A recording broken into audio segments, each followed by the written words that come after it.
I never imagined that moving to a quiet, scenic ranch would put my family in the crosshairs of something so bizarre and dangerous. It started like any other week. My daughter was helping me with chores. The horses were calm, and the land I've worked so hard to protect felt peaceful. But everything changed when a group claiming to be from the local HOA showed up unannounced. Now, here's the thing: we live miles outside city limits. There is no HOA out here. That's what immediately raised a red flag. But they were.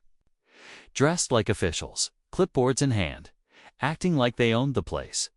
At first, I tried to play it cool. Maybe it was some kind of mistake. But then they started asking strange questions about my kid, where she went to school, who watches her during the day. One of them even leaned over the fence and told her she'd be better off with people who follow the rules.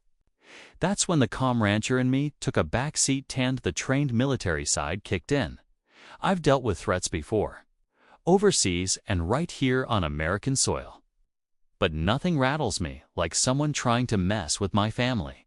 I knew something wasn't right, and I started digging. The badges were fake, the names didn't check out, and the car they came in, unmarked, no plates. This wasn't some neighborly visit. It was something darker, something planned, and just when I thought it couldn't get worse, one of them tried to come onto my property while I was out in the fields. My daughter was home, alone. That moment changed everything. I don't know who these people really are yet, or what they're after. But they clearly picked the wrong ranch and the wrong dad to mess with. I rushed back to the house the second I saw the camera alert on my phone. Grainy footage showed a tall man in a dark jacket trying to open the gate. He looked around, whispered something into a small device clipped to his collar, and then turned toward the porch where my daughter had just stepped outside to feed the dogs. My heart was pounding. I floored it down the dirt road, barely thinking, just praying I wouldn't be too late. By the time I got there, he was gone. But there were fresh tire tracks in the gravel, and my daughter, she was shaken. She said the man told her he was sent to check on her safety. What kind of HOA does that? I started making calls quietly. I've got friends still in service and a few others in private security. I needed eyes on this place and answers fast. Meanwhile, the so-called HOA started leaving notices on my gate phone warnings about violations that made no sense. Unregistered, fencing, unauthorized livestock count. These aren't even terms a real HOA would use. They were trying to get in my head to make me second-guess myself. But I've lived through worse and smelled a setup from the start. I spent years training in the military. And when I left, I moved here for peace. I've built this ranch with my own hands, raised my daughter to be strong, and stayed off the grid for a reason. But now, it feels like someone's testing just how far I'll go to protect what's mine.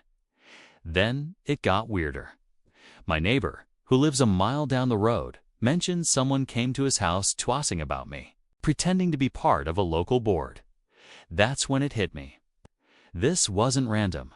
I was being watched, and whoever they are, they're getting bolder. That night, I barely slept. Every sound outside had me on edge. I sat by the window with the porch light off, watching the tree line. My daughter was asleep in the next room, unaware I had the rifle across my lap just in case. I didn't want her to feel scared, but I wasn't about to let someone catch us off guard again. So-called HOA hadn't returned, but something told me this was just the beginning. The next morning, I drove into town to speak with the sheriff. I showed him the notices, the camera footage, and even the tire tracks. He raised an eyebrow, but instead of brushing me off, he said, "You're not the first to bring this kind of thing up lately." Turns out, a few other ranchers on the outskirts had similar run-ins, people claiming authority, asking odd questions, leaving fake paperwork. But no one had ever gotten as close to their kids as they had with mine. Back at the ranch, I started reinforcing the perimeter.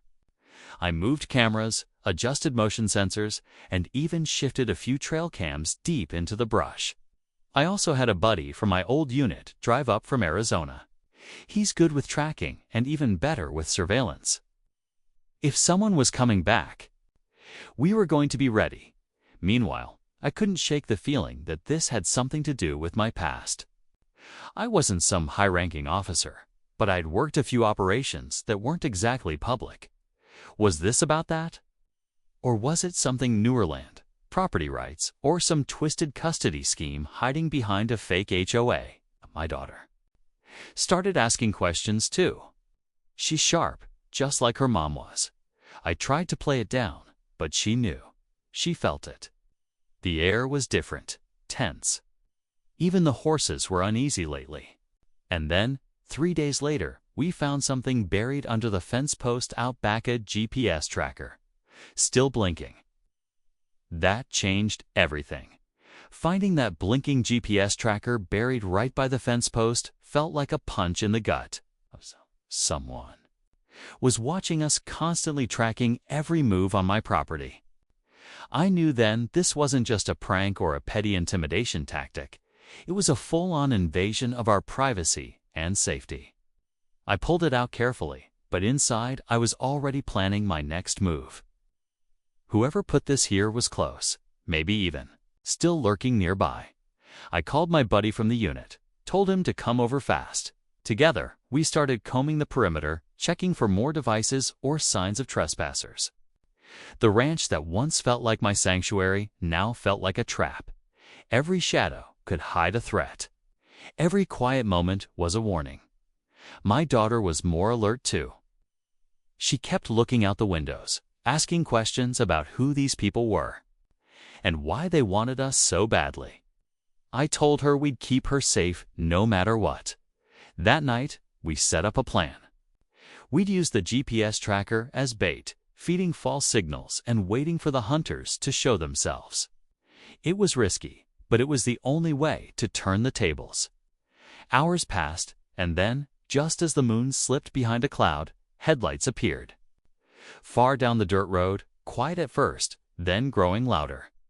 My buddy and I slipped into the shadows, ready for whatever came next. As the vehicles slowed near the gate, I saw the same unmarked cars from before, and the men this time in black, gear moving with a purpose. I gripped my rifle tight, every muscle tense. They were coming for more than just questions this time. I felt it in my bones. Suddenly, my phone buzzed with an alert. Another camera caught a figure moving fast toward the back of the house. My heart stopped. My daughter was inside. Alone, I had trained for moments like this, but nothing prepares you for when it hits home. The fake HOA was no joke. They were here, and they meant business. What happened next would change everything, just as I was about to move toward the back of the house. My phone buzzed again, this time with a message from an unknown number. It read, "Stop digging, or your daughter pays the price." My blood ran cold. Whoever was behind this had been watching every step I took, every call I made. They weren't just after control of the land or some petty grudge. They wanted something deeper. And they were willing to go to terrifying lengths. I froze. For a moment, weighing my options. My military training told me to stay calm and think strategically, but this was personal now. The threat to my daughter made it clear they weren't bluffing. I glanced toward the window where I'd seen movement moments before. No sign of anyone. But the tension was thick enough to cut with a knife. Then, out of nowhere, a voice crackled over a hidden radio nearby, a voice I recognized. It wasn't one of the strangers in black gear, but someone from my past, someone I thought was long gone. The voice warned, "You're in deeper than you realize. Walk away now." That revelation hit me like a freight train. This wasn't just a random attack or some fake HOA gone rogue. This was personal. It was tied to old enemies, old missions I'd left behind. The stakes weren't just about protecting my family or land anymore. They were about surviving something I thought I'd escaped. The men at the gate started moving faster now, breaking through barriers I thought would hold them back. My buddy whispered, "They're going for the house. You need to make a choice, fight or run." I looked back at my daughter's room and knew one thing for sure. I wasn't about to let anyone snatch her away. Whatever this was, whatever passed. Shadows were rising up. I'd face them head-on. But the question remained, how deep did this rabbit hole really go? And who could I trust when the danger was this close? I moved fast, heart pounding as the men in black closed in on the house. My buddy covered the perimeter, eyes sharp and rifle ready. Inside, I found my daughter calm but wide-eyed, clutching her favorite blanket. I told her to stay low and quiet. As I barricaded the door behind us, the tension was thick, every second feeling like a lifetime. Suddenly, the front door exploded inward with a crash. The first intruder stepped through, surprised to find me waiting. Years of military training took over. I disarmed him in a quick move, knocking him out cold.